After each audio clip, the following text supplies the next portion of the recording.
बिस्मिल्लाहिर्रहमानिर्रहीम। अस्सलाम वालेकुम नाज़रीन, मैं हूं शहजाद मिर्ज़ा। आप देख रहे हैं हमारा यूट्यूब चैनल एक्सपोज न्यूज़। नाज़रीन, जैसे कि आपको मालूम है कि इम्पोर्टेड हुकूमत इस वक्त पेट्रोल की जो चीज़ों में महंगाई, खुर्दो नोश में महंगाई, हर चीज़ में महंगाई करती जा रही है। वो IMF से $5 बिलियन लेने के लिए सब कुछ हो रहा है, क्योंकि ये अमेरिकन एजेंडे पे काम कर रहे हैं। इनको कोई आवाम से गर्ज नहीं है। तो साबका हुकूमत PTI चेयरमैन इमरान खान, जो PTI के चेयरमैन भी हैं, साबिक़ वज़ीर-ए-आज़म पाकिस्तान हैं, उन्होंने अपने दौरे हुकूमत में टोटल जो कर्ज़ लिया था वो $46 अरब लिया था, जिसमें से $27 अरब इन्होंने कर्ज़ उतारा। $6.5 बिलियन इन्होंने सूद की मद में कर्ज़ अदा किया, जो कि साबका नून लीग की हुकूमत का था। 7.5 बिलियन इन्होंने अपने ख़जाने में जमा करवाया। बाकी जो पैसा बचा वो उससे इन्होंने 3 साल 7 महीने 22 दिन हुकूमत चलाई।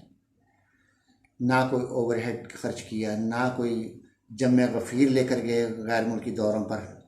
इवन के वज़ीर हाउस में AC तक बंद कर दिए गए थे कि AC भी नहीं चलाने, कि AC की जो बिजली बचे वो आवाम के काम आए। इस हद तक वज़ीर-ए-आज़म इमरान खान ने पाबंदियां लगा दी थी तमाम वज़रा के ऊपर। वज़ीर-ए-आज़म हाउस पे ख़ास तौर पे जहाँ खुद थे, उन्होंने अपनी पाबंदियां लगाई, अपने आप पर पाबंदियां लगाई।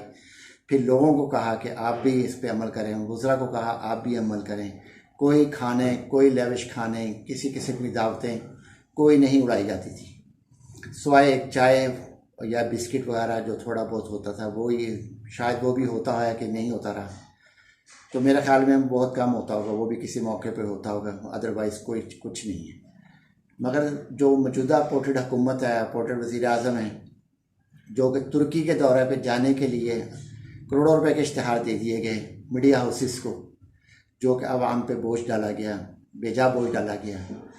सिर्फ $5 बिलियन के लिए ये जो है इम्पोर्टेड हुकूमत आवाम पे पेट्रोल का बम गिरा रही है, हकीकत में गिरा रही है। वो तो 4 पे होते थे, कहाँ गए वो एंकर, कहाँ गए वो रिपोर्टर जो माइक लेके पेट्रोल पंपों पे चले जाते थे, मार्केट में चले जाते थे। जी यार, आप 4 पे पेट्रोल महंगा हुआ है, आपकी क्या राय है? आज क्यों नहीं कोई नज़र आ रहा? कहाँ गए ये मीडिया हाउसेस वाले सारे? कहाँ ये सारे मौत की नींद सो गए हैं जाके? क्या इनको शर्म हया है कोई? इनको सहाफ़त का पता है? सहाफ़त, शोबा सहाफ़त क्या चीज़ है? इसका क्या क्या आपको अदायगी करनी पड़ती है? क्या आपको पता है कि आपने क्या, किस शोबे के साथ आप बगावत कर रहे हैं? कौन सा शोबा है ये सहाफ़त का?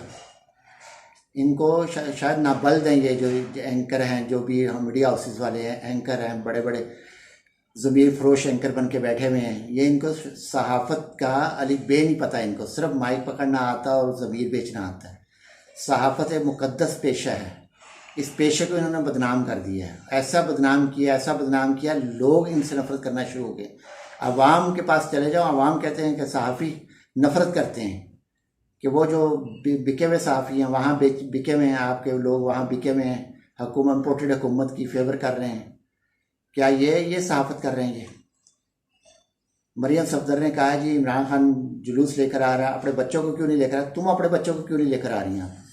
आपके तो बच्चे हैं, आपके तो भांजे भी हैं, उनको वहाँ बिठाया हुआ। वो पाकिस्तानी शहरी नहीं है, पाकिस्तान को लूटने के लिए गैर तुर्की के दौरे में बैठ सकते हैं। जाके सऊदी अरब का दौरा किया, वहाँ जाके मीटिंग में, सरकारी में, पाकिस्तान की मीटिंग में बैठ सकते हैं। वो कैसे हैसियत में बैठते हैं?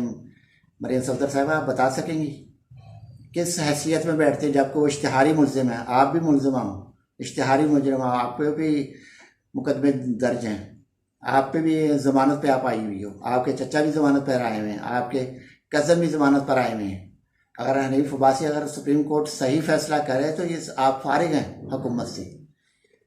सुप्रीम कोर्ट सो मोटा एक्शन ले इसके ऊपर के 24 अरकान जो वज़ीर-ए-आज़म समेत 24-25 अरकान जो हैं वो सब मुकदमे में मुलव्वस हैं और इन पे फर्द जुर्म आयद हो रही हैं। सुप्रीम कोर्ट इनको फारिग कर रही है, हनीफ अब्बासी को करे, इनको क्यों नहीं कर रही? ये दोहरा मेयार क्यों सुप्रीम कोर्ट ने रखा हुआ है? इनको भी फारिग करें।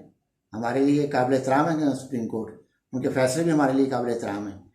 मगर सुप्रीम कोर्ट ये तो करे ना कि जो इश्तिहारी बकाया, जो इश्तिहारी बैठे हुए हैं उनको भी तो फारिग करे हुकूमत। क्यों नहीं कर रही इनको हुकूमत फारिग? सब कुछ सब कुछ जानती है सुप्रीम कोर्ट, सब कुछ जानते मुक़्तदर हल्के, सब कुछ हो रहा है।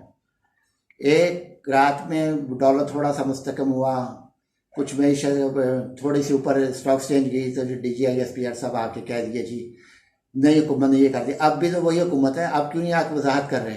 आज महंगाई इतनी हो गई है, स्टॉक एक्सचेंज रोज़ाना नीचे जा रही है, कभी 1500 पॉइंट, कभी 900 पॉइंट, कभी 1000 पॉइंट, कभी 4400 पॉइंट, कभी 2200 पॉइंट, मुख्तलिफ टाइम पे ये क्रैश हो रही है। अब क्यों नहीं आके वो टीवी पे बयान कर रहे? अब भी आके बताया ना डॉलर मुस्तकम हो गया, मैशत मुस्तकम हो गई है। अब क्यों नहीं आ रहे? अब क्यों नहीं कौम के आगे बता रहे जी जर्नैल साहब कि जी हमारा ये मामला है, हम अब डॉलर मुस्तकम हो रहा है कि नहीं हो रहा? पाकिस्तान को क्यों तबाह किया जा रहा है? किस साजिश के तहत तबाह किया जा रहा है? इम्पोर्टेड हुकूमत टोटल चोरों का आके बैठ गया है। आज नया शोशा छोड़ दिया इन्होंने, ISI को बीच पे ले लिया। जो ब्यूरोक्रेसी है उन्होंने हिस्सा बना लिया है कि हमें छेड़े कोई ना। जितने भी मुक़्तदर हल्के, जितने भी ज़हीन बनते हैं अपनी जगह पे, मगर सियासतदान जितना चलाक लूमड़ कोई नहीं होता। ये चलाक लूमड़ी है सियासतदान। इन्होंने इंटेलिजेंस सर्विसेज ISI को अपना हिस्सा बना लिया है ताकि वो इन पे उंगली ना उठा सके। नहीं, ये आपके पास है, आप जिसको चाहे तबादले कर दे, जिसके चाहे तकर्री कर दे, जिसके चाहे तरक्की कर दें, आपके हाथ में डोर उनके हाथ में दे के पीछे होकर खुद बैठ गए। अब सारी चीज़ें उन पे डाल दी हैं, जो आप करेंगे तो हम तो बैठे हुए जनाब, जो जिस तरह आप भेजेंगे जो हमारे लिए काबिल एहतराम होगा, जो भी आप भेजेंगे। इस चुंगल में फंसा दिया उन्होंने, अपना हिस्सेदार बना दिया है इंटर सर्विस इंटेलिजेंस को। क्यों नहीं अदारे सोच रहे इन चीज़ों के? हमें भी उस दलदल में फंसा रहे हैं जिसमें ये खुद फंसे हुए हैं। इदारे इस फैसले पे तवज्जो दें, हुकूमत के इस फैसले पे, तो इम्पोर्टेड हुकूमत के इस फैसले पे तवज्जो दें और ख़ास तौर पे बहुत ज़्यादा तवज्जो दें और इस दलदल से बाहर निकलें। इस फैसले को उनको रिटर्न करें, उन पर मुँह पे मारें। आप जानो, आपकी सिविल हुकूमत जाने, आपकी ब्यूरोक्रेसी जाने, आपके ब्यूरोक्रेट्स जाने। हम नहीं किसी की तकर्री करेंगे, तबादले करेंगे, तरक्कियाँ करेंगे, हमारे बस की बात नहीं है। जो आपका काम है आप वो करें। जो नंबर 1 एजेंसी है वो नंबर 1 एजेंसी है, उसको नंबर 1 रहने दें, उसका ग्राफ नीचे ना आने दें। क्योंकि इन्होंने मुल्क का ग्राफ तो गिरा दिया, पूरी दुनिया में अंदर ग्राफ गिरा दिया इन लोगों ने। एक आपका एक अदारा है जो कि ग्राफ ऊपर है। आज तक हमें फ़ख्र है कि हमारी इंटेलिजेंस सर्विस दुनिया की नंबर 1 एजेंसी है। तो खुदा के लिए नंबर 1 ही इसको रहने दें, इन दलदलों में ना फंसें। आपसे रिक्वेस्ट है, मोहतबाना गुजारिश है आपसे कि आप इन चीज़ों पे तवज्जो फरमाएं।